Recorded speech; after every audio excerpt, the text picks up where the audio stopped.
नाज़रीन, मैं हूं आपके साथ उस्मा एजाज खान। न्यूज़ कैफ़े में मैं और मेरी टीम कहेंगे आपको खुश आमदीद। आप सबको अब वेरी हम जब गुड मॉर्निंग की बात करते हैं तो वेरी इसलिए कहते हैं कि आपको बहुत ज़्यादा सुबह का सलाम और उस तरह से सुबह का सलाम पहुँचे कि जैसे कि सुबह में ताजगी होती है, सुबह में रौनक होती है, सुबह में प्यार होता है, सुबह में बेदारी होती है। तो हम भी इसी तरह से आपको a very happy good morning to all of you कहते हैं। मुझे मेरी टीम की जानिब से हम सब और हमारे इर्द गिर्द के लोगों को सुबह बखैर। अच्छा जनाब, दिन का आगाज़ किस तरह से किया जाता है और किस तरह से करते हैं? अल्लाह के बाबरकत नाम से जो लोग सुबह बेदार हो जाते हैं वो डेफिनेटली अल्लाह ताला को याद करते हैं। और कोई भी ऐसा नहीं होगा कि जो सुबह के वक्त उठे और फजर की नमाज़ उससे रह जाए, लेकिन जिनसे फजर की नमाज़ रह जाती है वो कोशिश ये करते हैं कि वो जब भी उठें अपनी फजर की नमाज़ को अदा कर लें। और अल्लाह ताला ने रिस्क का वादा किया और जो लोग सुबह बेदार होते हैं उनके लिए रिस्क के दरवाजे खोल दिए जाते हैं। अल्लाह ताला की तरफ से पैगाम होता है और हम भी लोगों के लिए और अपने आसपास के लोगों के लिए, घर वालों के लिए दुआ करते हैं। उनको कहते भी हैं कि भाई सुबह उठिए और सुबह उठ के अपने कामों में लगिए। बहुत सारा दिन बचता है, यकीन करें। जो हमारा एक पैटर्न होता है ना, जो हमारे दिन का टाइम होता है, जो सुबह के 3-4 घंटे होते हैं, वो इतने कन्वीनियंट घंटे होते हैं आपके, जिसमें आपके घर के सारे काम काज हो जाते हैं। आपकी कुकिंग हो जाती है, आपकी सफाई हो जाती है, आपके बच्चे स्कूल चले जाते हैं। बजाय इसके कि आप अगर सुबह उठते भी हैं, नमाज़ पढ़ते हैं या बच्चों को स्कूल भेज देते हैं, उसके बाद आप सो जाते हैं, तो उससे बेहतर है कि आप जागे। क्योंकि वो जो एक टफ रूटीन के साथ जो सुबह का जो आपकी एक मूवमेंट होती है ना, उसमें इतनी मोबिलिटी होती है कि फिर आपको बड़ा अच्छा सा टाइम मिल जाता है ज़ोहर की नमाज़ पढ़ के नैप लेने का। और फिर आपको जो रात की नींद आती है वो भी बड़ी सुकून की नींद आती है, थकी हुई नींद होती है, तो इसलिए बहुत मज़ा आता है। साथ ही साथ इसकी अपनी ज़िंदगियों में एक्सरसाइज को शामिल कीजिए। ये भी सुबह के टाइम अगर आप एक्सरसाइज का एक पैटर्न बना लें कि अपने आप की बॉडी को थोड़ा सा रिचार्ज करें और अपने आप को, अपनी बॉडी को थोड़ा मूवमेंट करें। कुछ नहीं करना तो टीवी सेट्स ऑन कर दीजिए और जितनी देर आपको आपका मन पसंदीदा शो देखना है वहाँ देखते हुए आप अपनी बॉडी को मूव करें। एक्सरसाइजेस के कुछ स्टेप्स करें, चाहे 15 मिनट करें, चाहे 20 मिनट करें, लेकिन अपनी बॉडी को मूव करें। इसमें मोबिलिटी लेके आएँ। इसको एक काउच पोटैटो की तरह ना बनाएं। थोड़ा थोड़ा करेंगे, यकीन जानिए कि आपकी body Aahista Aahista tone up होना शुरू हो जाएगी।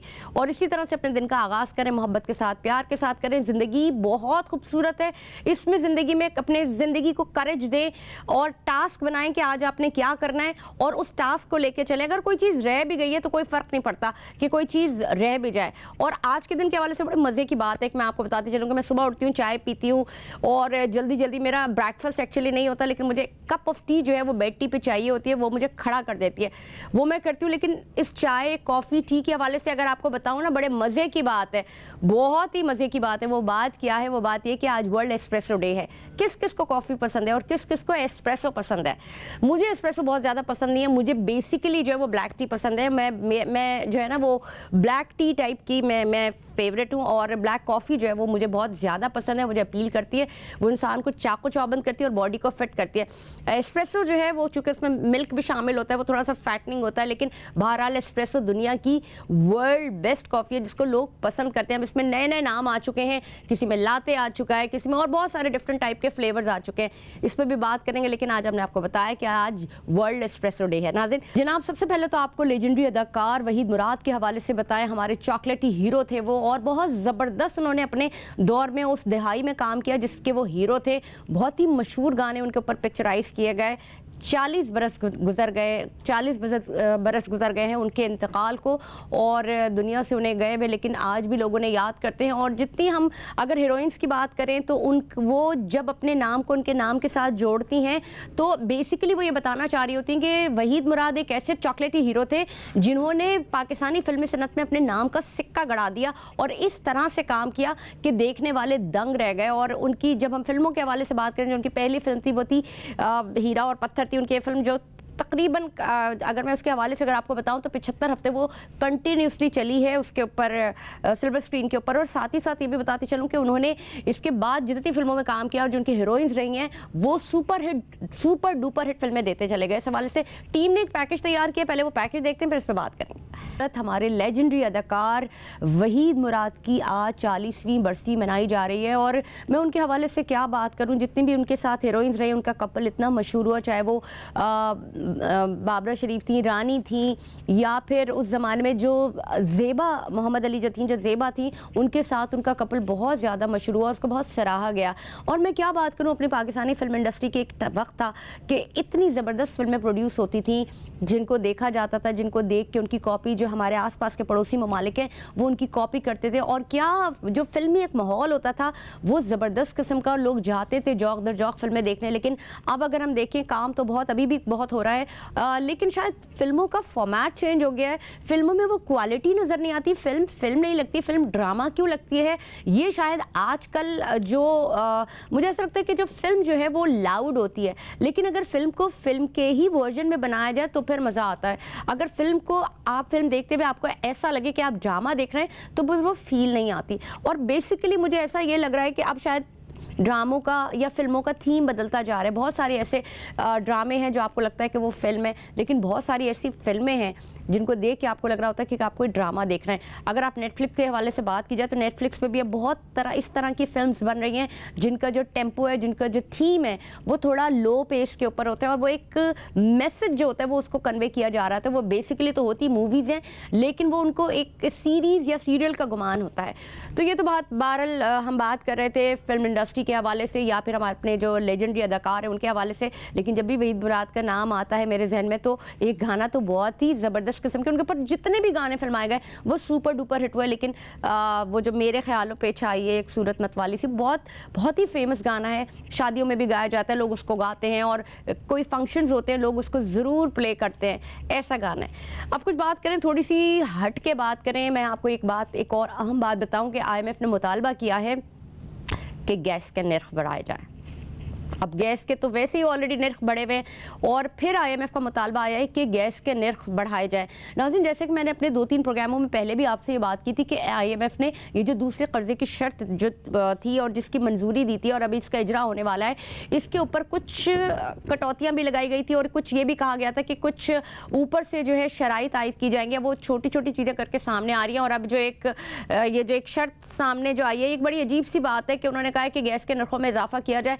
ऑलरेडी गैस के नर्खों में इजाफा किया जा चुका है, और अब एक एक करके चीज़ें जो सामने आ रही है वो इंसान के लिए बड़ी मुश्किल, इस कौम के लिए, पाकिस्तानियों के लिए बड़ी मुश्किल बात है।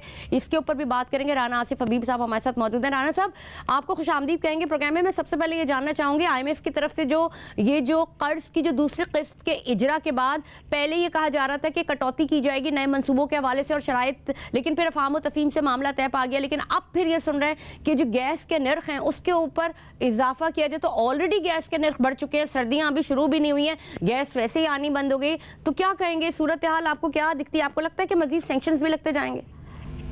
देखिए, IMF की जो शुरू से क्वेश्चन नहीं है कि पाकिस्तान की जो मईशत है उसमें सब्सिडी जो खत्म की जाए। राना आसिफ हबीब साहब, आपको मेरी आवाज आ रही है? जी, आपको आवाज आ रही है मेरी? हेलो राना साहब की आवाज़ हम तक नहीं पहुंच पा रही। आपको आवाज़ आ रही है? जो सूरत हाल बता रही हूँ वो कौम के लिए ज़रा मुश्किल है। अब मुश्किल है, इसको किस तरह से इस मुश्किल से निकला जाएगा, और जो सूरत हाल है, जो माशी सूरत हाल है, उसमें इस्तकामत, सब और कंसिस्टेंसी की बड़ी हद तक ज़रूरत है। ये जो मैंने तीनों आपको जो वर्ड बताया ना, इसका अमली तौर पर ज़िंदगी में बड़ा अमल दखल होता है, बड़ा अमल दरामद करना पड़ता है इसके ऊपर, अपने आप को इस्तकामत में रखते हुए। यानी इस्तकामत का मतलब होता है कि हर वो काम जो आप समझते हैं कि जो आपको बेहतरी की तरफ ले जाना चाहिए, उसको आप सोचें, इस्तकामत के साथ उसको आगे बढ़ें, और जो आपकी सराउंडिंग में बुरी चीज़ें हो रही होती है कोशिश करें उनसे निकलने के लिए, और अगर आप नहीं निकल पा रहे हो तो आप सब्र कीजिए, आप थोड़ा सा सब्र करें, सब्र को रखें। कंसिस्टेंसी का मतलब होता है कि जो आपके टास्क है ज़िंदगी के, आप उनके टास्क को लेकर आगे बढ़ें और उनके ऊपर आप कामयाबी के साथ आगे बढ़ें। अपनी मंजिल जो आपको चाहिए उस मंजिल में कोई रुकावट, कोई हर्डल को आने ना दे, फलांगते हुए चले जाए। इस्तकामत, सब्र, कंसिस्टेंसी आपको कामयाबी की तरफ लेके जाएगी। मैं कोशिश कर रही हूँ कि मेरा राब्ता हो सके राना आसिफ हबीब साहब से। राना साहब, आप मुझे सुन रहे हैं? जी, आपकी आवाज आ रही है? मुझे आवाज़ नहीं आ रही है राना साहब की, लेकिन मैं जो बात बता रही थी आपको, मैं उसी हवाले से आपसे जिक्र कर रही थी, गैस के हवाले से जिक्र कर रही थी, और मुल्क में और बहुत सारी ऐसी चीज़ें जो कि माशी तौर पर मुल्क को और कौम को नीचे की जानिब लेके जा रही हैं। लेकिन IMF जो हमारे ऊपर सेंक्शंस लगाते हैं, जो IMF हमारे पास चीज़ें लगाते हैं, क्या उनका लगना ज़रूरी है? क्या वो नागुज़ीर हैं? क्या हम उनकी मदद के बगैर या उनके कर्ज़ों के बगैर, कर्ज़े तो हम ले रहे हैं, ठीक है, हमें स्ट्रेंथन होना है, कहीं ना कहीं पर हमें माशी सूरत हाल को अपने बेहतर बनाना है, लेकिन क्या हम पे लाजिम है कि हम उनकी शराइत को माने? इस पर कोशिश करेंगे कि हमारे को एक्सपर्ट मिल जाते हैं तो हम उनसे बात करें। लेकिन अब मैं आपसे थोड़ी सी बात करूंगी इजराइल और फ़लस्तीन के हवाले से। यहाँ बड़ी अहम बात है कि सीज़ फायर का जो तयशुदा मुआहदा था, उन्होंने कहा है कि हम कल तक उसके ऊपर अमल दरामद नहीं, जो मुआहदा था उसको रोक दिया गया। यानी कि इसराइल का गज़ा की पट्टी के ऊपर जो एक मुआहदा तय पाया है जो कि एक बेहतरी की तरफ जा रहा है, उसके ऊपर कल से अमल दरामद शुरू होगा। उन्होंने कहा कि नहीं, हम अभी नहीं रोकेंगे। इस हवाले से ये बताती चलूँ आपको कि जो लोग यरगमाली थे उनको रिहा करने के लिए कल तक का टाइम दिया गया है। उन्होंने कहा कि जुमे के बाद रिहाई दी जाएगी। हमास की जानिब से मजीद ऑन एंड ऑफ चीज़ें चाह रही है, और वो इसराइल जो ये कह रहा था कि हमास को नीस्त नाबूद कर देंगे, खात्मा कर देंगे, अब यहाँ पे इस जगह पे पहुँच के कोई अफ़ाम तफ़हीम के हवाले से बातचीत हो रही है। और क्या वाकई वो इस अफ़ाम तफ़हीम को रखेंगे और कोई ना कोई ऐसा एक फैसला किया जाएगा फ़लस्तीन के हवाले से जहाँ निहत्ते कश्मीरी अपनी जानों का नजराना पेश कर रहे हैं? जैसे कि हम ओवरऑल आपको सिनेरियो बताते रहते हैं, जो कंडीशन है, जो सूरत हाल है, वो बताते रहते हैं आपको। तकरीबन 17,000 से ज़्यादा लोग जो वो शहीद हो चुके हैं, और उसमें आधे से ज़्यादा ख़वातीन और बच्चे शामिल हैं। हमारे पास अल्फाज नहीं है, उस मज़म्मती अल्फाज नहीं है, हमारे पास वो लफ्ज़ नहीं, वो दर्द बताने के लिए हमारे पास वो चीज़ें नहीं है जिससे हम उस दुख और तकलीफ़ का इजहार कर सकें। लेकिन आपने बहुत सारे लोगों को ये कहते सुना होगा ना कि बर्दाश्त नहीं हो रहा, अब जो है ये बहुत ज़्यादा हो चुका है और ये काबिल बर्दाश्त नहीं। लेकिन अभी तो हमें पता ही नहीं है, ये बहुत भारी अल्फाज हैं कि बर्दाश्त करना, तकलीफ़ सहना होता क्या है। हम कभी ये बातों में ये कह देते हैं क्या अजाब है, क्या ज़िंदगी कितनी मुश्किल तरीन है। आप उनसे पूछिए जिनकी ज़िंदगी वाकई अजाब में आ गई, आप उनसे पूछिए जिनकी ज़िंदगी बदतरीन हो गई। इतने बड़े बड़े अल्फाज हैं, बड़े आसानी से कह देते हैं, लेकिन अगर गौर किया जाए तो ये इतने बड़े अल्फाज हैं। अल्लाह ना करे कि हमारी ज़िंदगियों में ये कभी शामिल हो। आप जब भी कभी कोई इस तरह की सिचुएशन देखें, क्योंकि छोटी मोटी चीज़ें सब इंसान की ज़िंदगी में आती हैं, आपके घरों में आती हैं, छोटे मोटे मसले आते हैं, वो निकल जाते हैं। लेकिन जो वाकई जो अजाब होता है, आप देखें उन लोगों के ऊपर कि जिनके ऊपर ये अजाब पड़ रहा है और जिनके ऊपर वो जालिम ये जुल्म कर रहे हैं। अल्लाह ताला हम सबको इस चीज़ से बचाए। और एक और बहुत अहम बात कि अपनी जो आपसी जो घर की चीज़ें होती हैं वो ऑन एंड ऑफ चलती रहती हैं, या आपके सराउंडिंग में जो चीज़ें हो रही होती हैं वो ऑन एंड ऑफ चल रही होती हैं। एक बात याद रखिएगा कि जो भी घटिया लोग होते हैं ना, मैं आपको एक बड़ी एक वो बता रही हूँ, वो अपने से जब भी आप कभी अपनी सराउंडिंग में नज़र डालें, जो घटिया लोग होगा वो अपने से कमज़ोर के ऊपर जुल्म करेगा और करते हुए ना ज़रा नहीं शर्माएगा। वो उसकी ये फितरत होती है। और कभी कभार ऐसे होते हैं जो बेवकूफ़ लोग होते हैं, वो अपने से ऊपर वालों के साथ जिनकी वो ताकत ही नहीं रखते उनसे लड़ते हैं। लेकिन जो समझदार लोग होते हैं वो लड़ते किसी से नहीं है, वो अपनी सराउंडिंग्स देखते हैं, उसको मैनेज करने की कोशिश करते हैं, प्यार के साथ, मोहब्बत के साथ और आश्ती के साथ। ये तो खैर एक मॉरली जो हमारा एक जो डिस्कशन होती है जो मैं रोज़ाना आपके साथ करती हूँ, लेकिन बेसिकली एक ओवरऑल एक सिनेरियो था जो हमने इजराइल और बाकी जो हमारी जो खबरें थी उनके हवाले से दिया आपको। लेकिन एक अहम और एक अच्छी खबर यह है कि आज हमारे साथ स्टूडियो में कौन मौजूद है? आज हमारे साथ स्टूडियो में मौजूद हैं सोबिया मेहर, और ये एंकर पर्सन भी हैं, इंटरटेनमेंट की जगह पे ये इंटरटेनमेंट की एंकर हैं, और साथ ही साथ इन्होंने ड्रामाज में भी काम किया है और कुछ फिल्म्स भी कर रही हैं। आज हमारे साथ मौजूद है, आज उन्हीं से पूछते हैं कि उनके पास और क्या क्या है हमें बताने के लिए। खुशामदीद सोबिया, कैसी हैं आप? ठीक ठाक, खैरियत से? ठीक, आप कैसी हैं? मैं बिल्कुल ठीक ठाक हूँ। सोबिया बताइए कुछ आपकी जो जर्नी है, मतलब तीन चीज़ों पे, मल्टीपल थिंग्स लाइक एंकरिंग भी, फिल्म्स भी, ड्रामा भी, कैसे आप ये वैसे बहुत एक डिफ़िकल्ट टास्क होता है इंसान की खुद की पर्सनल लाइफ के लिए भी। और शायद मेरे जैसे जो लोग होते हैं जिनको हमेशा से ही कैमरे के आगे काम करने का शौक होता है, वो मुझे नहीं लगता उनके लिए वैसे मुश्किल होता होगा। लेकिन बाज़ दफ़ा अपने लिए आपको टाइम नहीं मिलता इन सब चीज़ों को पूरा करते करते। अपनी ये वो विशेज़ होती हैं जो इंसान के अंदर होती है, लेकिन वो कहीं ना कहीं इसको निकाल रहा होता है, वो ड्रामास के थ्रू, वो मूवीज़ के थ्रू, वो एंकिंग के थ्रू, मतलब उसको काम करना होता है कैमरे के आगे। तो उसको नहीं समझ में आ रही थी यार उसके लिए क्या चीज़ है इस टाइम, उसको कौन सा रास्ता एक है जो अपनाना चाहिए। तो मुझे तो ऐसा लगता था कि यार जहाँ एक इंसान की एक लव होता है, और शायद मुझे लगता है जो मेरा लव है पैशन था। हाँ, यस। क्या आप थोड़ा सा अपनी जर्नी के हवाले से बताएं मुझे कि क्या आप जब छोटी थी तो क्या थॉट्स थे, क्या थिंकिंग थी, किस तरह मेरी जो मदर है वो डॉक्टर है, तो उनका दिल था कि मैं डॉक्टर बनूं। और मैं मतलब डॉक्टरों को बुरा नहीं कहती, बट मुझे डॉक्टर लाइन बिल्कुल पसंद नहीं है, मुझे नहीं लगता मेरी जैसी लड़की डॉक्टर बन सकती थी। तो मुझे हमेशा से एक आप लव तो बड़ी था। क्यूट सी हैं, बड़ी इनोसेंट सी हैं, तो क्यों आपने ये सोचा कि आप डॉक्टर, आप तो बड़ी अच्छी डॉक्टर बट नहीं, मुझे नहीं लगता, अच्छा, मेरी शौक नहीं मदर था। शौक नहीं था मुझे उस लाइन में जाने का। हालांकि मेरी मदर माशाल्लाह इतनी अच्छी डॉक्टर, इतनी क्यूट और इतनी खूबसूरत डॉक्टर है वो तो उनका था कि मैं उनके साथ मतलब एज अ डॉक्टर बनूं और हाँ। उनको वही वर्किंग करूं, उसी लाइन में जाऊं। तो मेरे बाबा मुझे बहुत सपोर्ट करते थे, तो मैंने बाबा से कहा, मैंने कहा बाबा मुझे ये बोरिंग लगता है, मैं ये सब चीज़ें नहीं कर सकती, हाँ। मैं कुछ और हूँ अंदर से, मुझे वही करना है जो मैं रियल में हूँ। हाँ। तो कहते आप क्या करना चाहती? मैंने कहा पापा मैं एक्टर बनना चाहती। पापा कहते बस इतनी सी बात है। मैंने कहा ओके। तो उन्होंने कहा आप ऐसा करो, आप ना अपने आप को उस फील्ड में लेके जाने के लिए स्टार्ट करो चीजें, Groom भी करो, ग्रूमिंग बिल्कुल। करो बिल्कुल। और फिर मेरी मदर नहीं पसंद करती थी मुझे एज एक्टर, अच्छा। लेकिन अब उन्होंने भी एक्सेप्ट कर लिया। उन्होंने कहा नहीं भाई अब छोड़ो, बहुत आगे निकल गया काम हाँ, सही क्योंकि जब आपके मामा पापा कितना में से- टाइम हो गया सोबी मुझे आपको? 2015 से मैंने एज अ मॉडल ज्वाइन किया था, रैम शोज से मैंने स्टार्ट किया था। रैम्प्स किए हैं? रैम्प्स किए थे Okay. मैंने अपनी हाइट का बहुत फायदा उठाया। सीरियसली ये तो बड़ी ज्यादती है। नहीं, मैंने अपनी हाइट का बहुत फायदा उठाया। वो कहते हैं ना, किसी का फायदा उठाने से बेहतर अपना उठा लो। हाँ, सही बात है। तो मैंने अपनी हाइट का बहुत फायदा उठाया था, तो मुझे बहुत इजीली मतलब मौका मिल गया था, बहुत इजीली। कैसे क्या था, कैसे आपको, आप जरा बताइए कि हम जो हमारी जो लड़कियां ये हैं, बहुत जो मजे देख भी की रही हैं, स्टोरी उनको है बताइए। जो मतलब मुझे इस फील्ड में आने का मौका मिला था। मैं इंग्लिश लैंग्वेज कोर्स कर रही थी, तो मेरी फ्रेंड थी वहाँ पे, मतलब ऐसे बन जाती ना दोस्ती, हाँ, बन जाती हाँ। क्लास में आपके साथ। तो जब बंदे को जैसा होता है ना, उसको मिलते भी वैसे ही हाँ। दोस्त अल्लाह की तरफ से। तो उसने ना एक दिन ऐसी किसी शूट की बात की, तो वो मेरे कानों ने सुन ली शूट की बात। मेरे कहा अच्छा, मैं कहा यार मुझे भी एक शूट करवा दो तुम प्लीज, मुझे बड़ा शौक है कैमरे के आगे काम करने हाँ। का। सो कहती अच्छा चलो मैं तुम्हें एक अच्छा लिंक देती हूँ, तुम जाना, तुम्हें अगर तुम्हारा फेस उनको सही लगे, तुम्हारी हाइट वाइट ये वो, तो वो तुम्हें एक अच्छा, मैंने एक पोर्टफोलियो करवाया था जस्ट। अच्छा। उस पोर्टफोलियो ने माशाल्लाह मुझे बहुत तरक्की दी थी। अच्छा, लाहौर में मैंने माशाल्लाह। लाहौर से स्टार्ट किया था मैंने। और तो आप मतलब पढ़ रही थी, आपकी मैं क्वालिफिकेशन क्या बिल्कुल है? स्टडी कर रही थी। मैं अभी भी अपनी स्टडी बेस पे हूँ, मैं अच्छा। एमफिल कर रही हूँ और अभी भी माशाल्लाह, स्टडी बेस MPhil पे हूँ, क्योंकि मीडिया में रहने के लिए आपको मीडिया स्टडी करना जरूरी है। मैं सिंपल एक स्टडी थी मेरी FABA जो एक लड़की की होती है, जी, जी। लेकिन मीडिया के आने के बाद मैंने अपनी स्टडी कंटिन्यू ग्रूम भी करना होता है ना। देखिए ऐसा लगता है कि मतलब सिर्फ तालीम जो है वो आपको शऊर देती है बिल्कुल। और आपकी जो पर्सनालिटी में जो भी आप काम करना चाहती हैं उसको पॉलिश करती है। बिल्कुल ऐसे ही आप पढ़ के बहुत कुछ सीखते हो, अपने आसपास के लोगों से बहुत कुछ सीखते हो, और मैंने तो बहुत सीखा है और मैंने हाँ। हमेशा लोगों से सीख के काम किया। अच्छा। खुद मुझे लगता था कि शायद मैं जो हूँ वो ज्यादा, मुझे सामने एक मिरर है, मैं उसको देख रही हूँ और मुझे ऐसे ही करना है। अच्छा। मतलब मैंने हमेशा दूसरों से सीखा सबसे है। पहला आपका जो शूट था वो कौन सा था?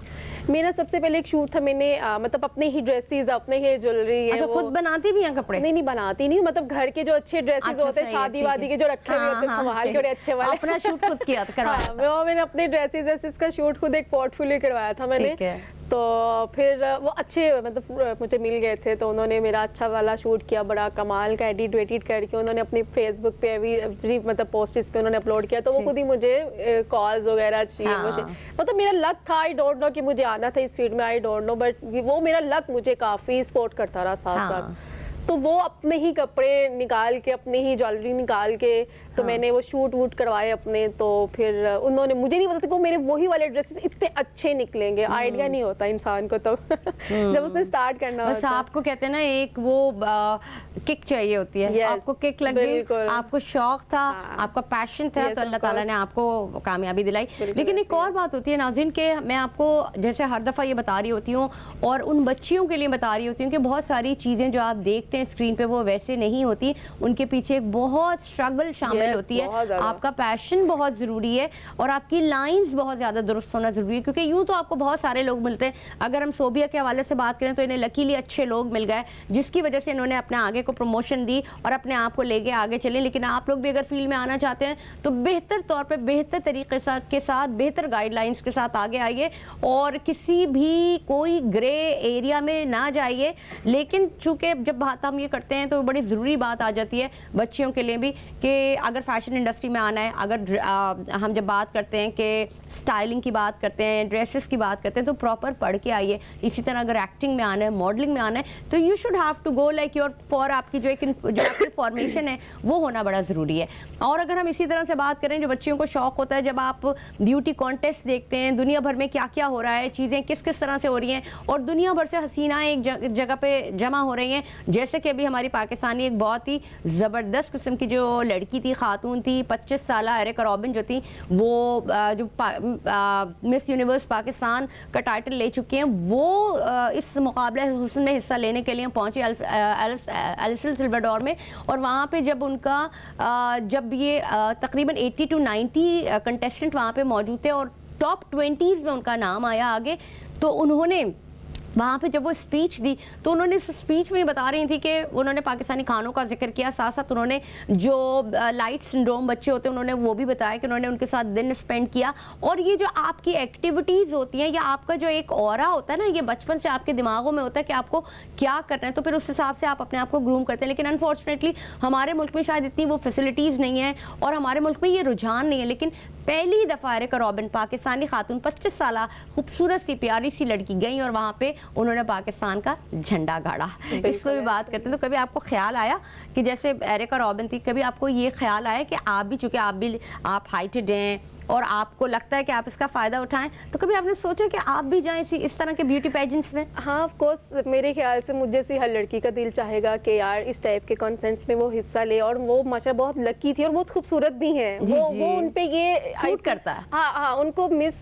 पाकिस्तान का टाइटल सूट भी किया है, तो वो इस लायक भी हैं। तो मेरे ख्याल से इस लायक सबको होना चाहिए। अल्लाह पाक ने सब में खूबियाँ रखी हुई हैं, और लेकिन बस उनको निखारना और सामने लेके आना ये हम लोगों पे डिपेंड करता है। अल्लाह पाक ने सब इंसान को खूबसूरत बनाया है, जो रियलिटी है। सब देखिए, जब आप ब्यूटी पेजेंट्स देखते हैं ना, जब आप मुकाबला ब्यूटीज को निकालना, वो दुनिया भर से हसीन तरीन लड़कियां होती हैं। अब उनका स्केल क्या होता है, उनका कैलिबर क्या होता है, जो जजमेंट का जाहिर है वहाँ पे इतने सारे लोग होते हैं, वो क्या चीज देख के अब आपको कभी कभार मुकाबला हुस्न जीतने वाली एक आम आदमी को लगता है यार ये तो प्यारी नहीं है, ये क्यों जीती।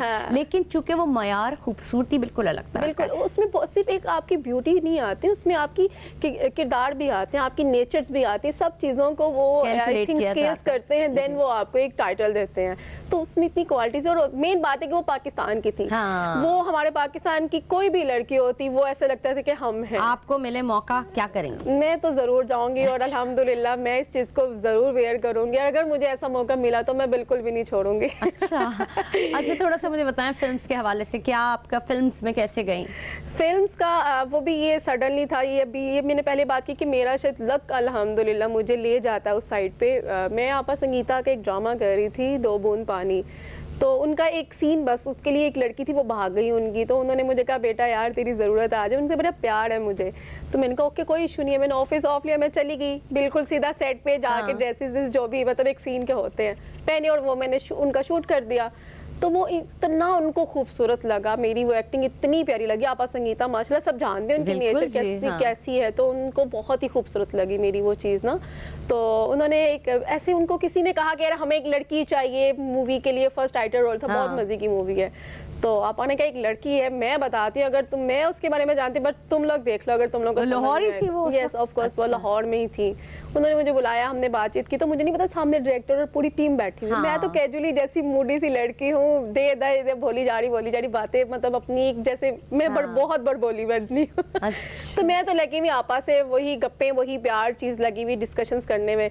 तो उन्होंने कहा हमें यही लड़की चाहिए। अच्छा वो मेरे बड़ बोलेपन से कभी कभी आपका बड़ा लकी हो जाता है, कभी कभी बहुत बुरा भी हो जाता है। कभी कभी लोग पसंद भी नहीं बात होती है ना, लक की बात होती है, लक की बात होती है, बिल्कुल ऑफ कोर्स।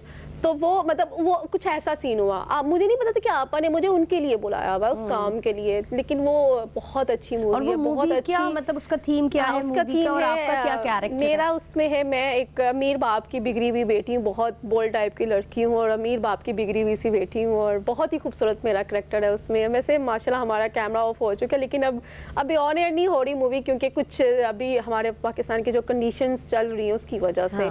तो वो उसको जल्दी ही हम चाहेंगे। डायरेक्टर कौन है उनके डॉक्टर अजमल मलिक साहब उनके हैं, लाहौर की डायरेक्टर है, पूरी कास्ट पूरी, और मूवी भी लाहौर में बनी है? लाहौर में ही बनी है, और हमारे कॉमेडियन काफी अच्छे लेजेंड उसमें हैं, सारे अदाकार हैं, बहुत मतलब हीरोइन कौन है? और मैं उसमें एज अ हीरोइन हूँ, और मेरे साथ एक और हीरोइन है, वो भी लाहौर से ही है। मतलब 2 हीरोइन थी उसमें और एक हीरो था, उसकी तो मौजे ना। हाँ जी। अच्छा, ये ट्रायंगुलर स्टोरी है? ट्रायंगल स्टोरी है। अच्छा, मतलब मैं एक अमीर बाप की बिगड़ी हुई बेटी हूँ, शहर की रहने वाली, वो एक गांव की है, कुछ इस टाइप का सिनेरियो था। बहुत ही कमाल। और एक और आपने मूवी भी बताई, उसका क्या? वो मेरी टाइटल मतलब थी मेरी एक ये जो हमारी शॉर्ट्स मूवी होती हैं वो उससे रिलेटेड मेरी मूवी थी, तो वो भी सब चीज़ें प्रोसीजर होती है। असल में मुझे नहीं लगता कि, वैसे मुझे लगता अभी होनी भी नहीं चाहिए, वैसे वेस्ट हो जाएंगी वो चीज़ें ना, क्योंकि इतनी कमाल की मूवीज़, इतनी कमाल की स्टोरीज़ हैं, तो अभी लगेंगी तो वो वेस्ट हो जाएगी। जो कंडीशंस हैं हमारे सिनेमास की, जो हालात हैं, अभी ये इलेक्शंस का काफ़ी आपको पता सीन चल रहा है, तो ज़रा ये भी बेहतर हो जाए, समझ में आ जाएगा, तो फिर आई थिंक इन्वेस्टर ने इतने पैसे लगाए होते हैं और वो ये चाहता है कि वो 2 दिन चले जब जाए तो वो बेहतर तरीके से उसको जो उससे एटलीस्ट लगाया है वो प्रॉफिटेबल ना भी हो तो एटलीस्ट उसके पैसे तो जनरेट हो जाए। और हम अपने लोगों को प्रमोट भी करते हैं इस बात के हवाले से कि अपनी मूवीज देखने जाएं, उनको सराहें, अपने जो अदाकार हैं उनको सराहें, सिवाय तनकीद करने के, क्योंकि वैसे तो दुनिया भरी पड़ी है। हम जब अपने पड़ोसी ममालिक की बात करते हैं फिल्मों के हवाले से, जब हम उनकी बात करते हैं तो उनके यहाँ अगर 1000 फिल्में बनती हैं तो 50 फिल्में हिट होती हैं। ये मैं आपको सिर्फ एक जनरल एक पर्सपेक्टिव दे रही हूँ, एक मिसाल दे रही हूँ। तो हम उन बाकी की जो 900 फिल्में उनको तो भूल जाते हैं, जो कामयाब होती हैं हम उन्हें याद रखते हैं। बिल्कुल। सोबिया, मुझे ये भी बताइएगा कि जब आपने मूवीज में काम करना शुरू किया या पहले जब जो आपने कहा कि आपने ड्रामा में किया, घर वालों का रिएक्शन क्या है? उन्होंने कहा कि यार ये तो अभी तो सिर्फ मुझे मॉडल की बात कर रही थी और अब जो है ये। अब मेरे घर वाले बहुत ईजी है, मेरी मदर स्पेशली, मेरे बाबा अब इस दुनिया में नहीं रहे, तो उनके बाद मेरी मम्मा थोड़ा और इजी हो गई हैं। उन्होंने मुझे कहा ठीक है, अगर आपका यही, मैं 2015 से मेहनत कर रही हूँ, इस चीज़ में स्ट्रगल कर रही हूँ, काम कर रही हूँ, तो अब मैंने आके उस चीज़ का फर्स्ट कहते हैं पहली सीढ़ी को मैंने अब चढ़ना स्टार्ट किया, पहली सीढ़ी को। अभी भी मैं 0 लेवल पे हूँ, क्योंकि अभी तो काम स्टार्ट हुआ है इतनी मेहनत के बाद। लोगों ने पहचानना शुरू कर दिया। हाँ, एक जो मैंने शॉर्ट मूवी की थी तो मैं सिग्नल पे खड़ी हुई थी, तो वो मतलब कुछ लोग थे, मुझे नहीं पता था, तो उन्होंने मुझे कहा आप रानो है ना, मैंने उस मूवी का नाम था रानो की शादी, तो आप रानो, मैंने कहा नहीं भाई मैं कोई रानो नहीं हूँ, मतलब मैंने मेरे कुलीग्स मेरे साथ, तो मेरी कुलीग्स मेरे बहुत हंसी थोड़ा मजाक उड़ाया मैंने गाड़ी में, मैं ऑफिस। सही है, ठीक है। ये जो आपने जैसे कि बात बताई और जो पाकिस्तानी फिल्म इंडस्ट्री के हालात हैं, अब इन हालात को देखते हुए आपको लगा कभी कि आप वेट करिए किसी बड़ी अच्छी ऑफर का? हाँ बिल्कुल, ये वेट सब एक्टर्स करते हैं, ये सब एक्ट्रेस करती हैं जो मेरे जैसी। जो ब्रेक थ्रू है ना, वो आपको क्या चाहिए? ब्रेक थ्रू बताएं। चलें, मुझे शायद कुछ ऐसा चाहिए जो बहुत क्रिएटिव टाइप की स्टोरी हो, मतलब बहुत हट के स्टोरी हो, वही मतलब सास ससुर वाली लड़ाइयाँ झगड़े उस टाइप की स्टोरीज में शायद मैं नहीं काम करना चाहूँगी, क्योंकि अभी मैंने स्टार्ट की अपनी लाइफ को, और मैं बहुत क्रिएटिव माइंड की चीज़ें करना पसंद करती हूँ। मैंने अभी तक जितना भी काम किया बहुत अच्छा बहुत कम किया। मैंने आपको भी कहा कि मैंने 0 लेवल पे हूँ, बट बहुत अच्छा वर्किंग किया मैंने। लेकिन सोबिया, वो जो क्रिएटिविटी की आपने बात की ना, वर्सटैलिटी जो है वो टाइम से आती है और मौके भी आपको टाइम से मिलते हैं। अभी तो जब इनिशियली हम देखते हैं, जब हम भारतीय अदाकारा ऐश्वर्या राय की बात करें, जो उनकी पहली मूवी आई थी, उसमें वो कहीं बहुत मतलब उनके अंदर खूबसूरती तो अपनी जगह थी, लेकिन वो क्वालिटी नहीं आई थी, लेकिन वो ग्रूम होते आपके पास ये चीजें आती हैं, ये सच है। लेकिन एक्टिंग आना और वो जो फिर उनके उसके बाद जो मूवीज आई थी, नाम मुझे नहीं लेना चाहिए, वो तो फिर उन्होंने कमाल मचा दिया। बिल्कुल ऐसे ही है ये आपके ना, आपने सही कहा कि ये टाइम के साथ साथ आपके अंदर खुद ब खुद ही ग्रूमिंग आती है अपने सीनियर्स को देख के। और मैं तो अपने सीनियर्स को देखती हूँ, मैं तो स्ट्रेट फॉरवर्ड कहती हूँ, यू आर द यूनिवर्सिटीज, तो हम तो सीखते हैं भैया आप लोगों से, ये हकीकत है। आपको नहीं लगता जो पुरानी फिल्में होती हैं, जैसे आज लेजेंडरी अदाकार वहीद मुराद साहब की आज 40वीं बरसी और हम वो लोगों को दिखा भी रहते हैं, पैकेज भी दिखा रहे थे, तो वो ना एक ब्लैक एंड व्हाइट माहौल जो था और एक वो सारा जो हमारे पेरेंट्स के ज़माने में था, उनसे हम सुनते हैं कि जी फिल्मों में लोग तफरी के लिए घुस के जाते थे और वो हमें बताते हैं कि बच्चों को सुला। मुझे लगता है अब वो सब रुझान नहीं है। नहीं, अब पुरानी स्टाइल का लोगों का रुझान उसको न्यू ट्रेंडिंग में लाना अपने, अगर कोई माइंड इस टाइप के, मैंने अभी बात की, कोई चीजें अगर क्रिएटिव करना चाहता है तो उनको देखे। उसमें इस टाइप की स्टोरीज हैं जो हमारी फैमिलीज भी पसंद करती थी, हमारे आज के माहौल को भी वो शायद पहले की बना दी हुई स्टोरी, जो रियलिटी आज चल रही है हमारे पाकिस्तानी इंडस्ट्री की। तो मुझे लगता है अगर उन मूवीज का हम उठा के उनमें कुछ बेहतर और मजीद अच्छा आज के ट्रेंड डाल दिया जाए तो वो बहुत बेस्ट बन सकता है। तो एक हमारी मौला चट ने ये एक तो किरदार दिखाया, और मुझे लगता है कि इस टाइप की मूवीज मजीद होनी चाहिए हमारी इंडस्ट्री में। लेकिन अगर पुरानी मूवीज को उठा के एक्टिंग का जो मार्जिन है ना, जो हमारी पुरानी फिल्म्स थी, जैसे मुझे नाम याद नहीं आ रहा क्योंकि मैं इतनी इन टच नहीं हूँ, लेकिन वो मुझे ये पता है कि उस फिल्म में रानी थी एक्टर, और क्योंकि वो मम्मी लोग ये लोग कभी, तो वो जो इस तरह की वो तहजीब शायद नाम था उनका उस फिल्म का, तो वो इस तरह की फिल्में थी जो कि अब ना गुजरी, यानी वो एक्टिंग ही नहीं मिल सकती। और अगर हम आजकल के लोगों को देखें, बिल्कुल फिल्म्स का ट्रेंड बदल गया है वैसे और इतने माशाल्लाह एक्टर्स आ चुके हैं। आज की एक्टिंग में ना मुझे लगता है बिजनेस ज्यादा आ चुका है। एक्टिंग नहीं लोग करते, लोग बिजनेस ज्यादा कर रहे हैं। Materialistic है। मटेरियल वो देखते हैं कि यार हमें पैसा कितना आ रहा है, किस साइड से आ रहा है। फिल्म्स भी उसी तरह की बनने लगी ना, कमर्शियल आना शुरू हो चुकी हुई, और ड्रामास भी उसी तरह के हमारा आना शुरू हो चुके। शायद बहुत सारी रीजंस ये भी है हमारी फिल्म इंडस्ट्री के फ्लॉप होने की, क्योंकि यहाँ पे कुछ एक्टर्स अभी भी हमारे लेजेंड एक्टर्स बचे हैं, उनमें से बहुत सारे नाम है। मैं ले अब सकती मुझे हूँ। बताएं सोबिया कि अब आप अपने आप को कहाँ पे देख रही हैं अगले 5 सालों में, और क्या आपके बेसिक आपके जो अपकमिंग प्रोजेक्ट्स हैं वो क्या हैं?